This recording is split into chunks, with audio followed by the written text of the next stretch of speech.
Hi, I'm Henry Sturchy, Director of Design at Silicon Knights. Here with Dennis Dyack, Director of 2Human, and Rob Porsky, Designer on 2Human. We're here to cover the skill tree classes. With the blessings of Odin and runes of protection, the Defender is the backbone of the Aesir's defense.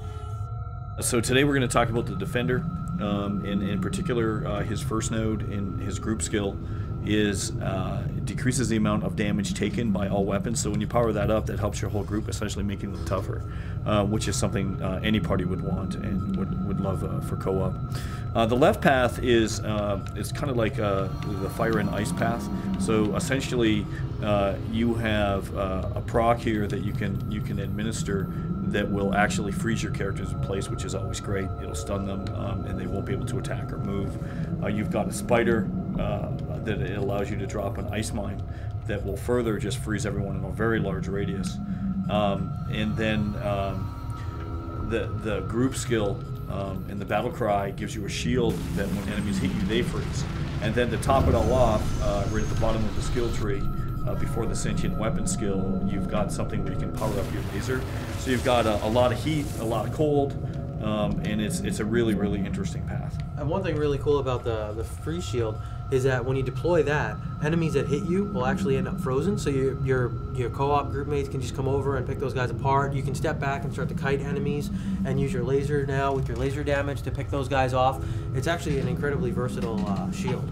Yeah, very powerful, very powerful.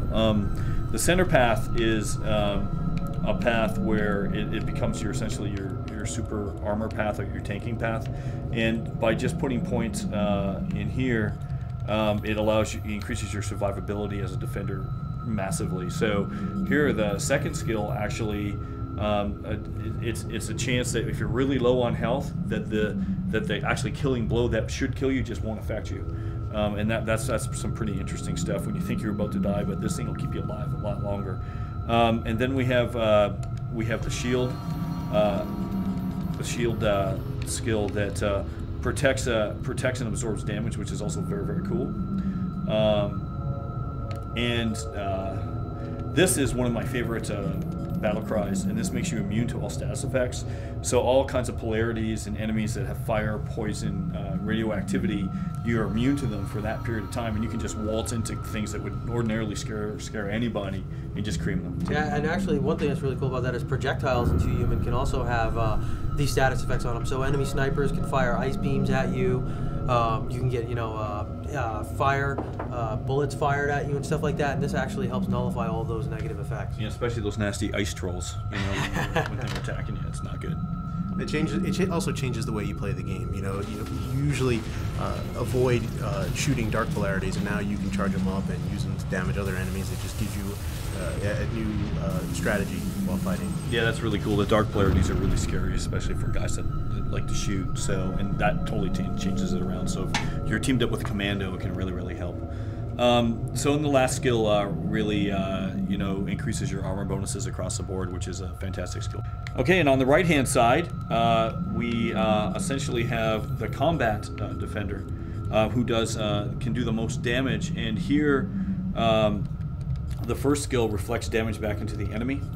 The spider skill, which is another one of my favorite spider skills, it gives the laser beam, laser turret to the spider, and that guy just destroys enemies. It's great on trolls. You can drop it. Yeah, one thing with this, the laser is it has a high penetration value against some of the bigger enemies like the trolls and necromancers. So you can pretty much put out that laser spider, and he'll help you. I mean, he can go through a bunch of trolls for you while you're picking off the little guys and stuff like that. It's actually a good way you could tank one troll with your defender while you have this thing pick off the other one. It's a very versatile skill.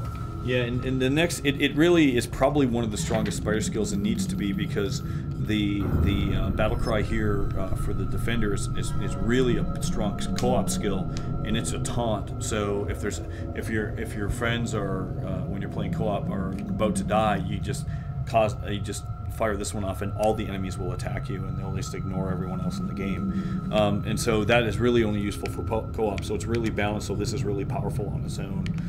So it's a very neat skill. And then, of course, you can increase your hammer damage, and hammers are really, really good for defenders. They do really well with them, especially with a hammer and shield. and you get bonus armor and can do a lot of damage. So that's the defender. And the hammer weapon types actually radius juggle your enemies. So the defender, because of his hammer and shield output, he's actually really good at serving up a spray of enemies for like the champion or the berserker to finish off in the air.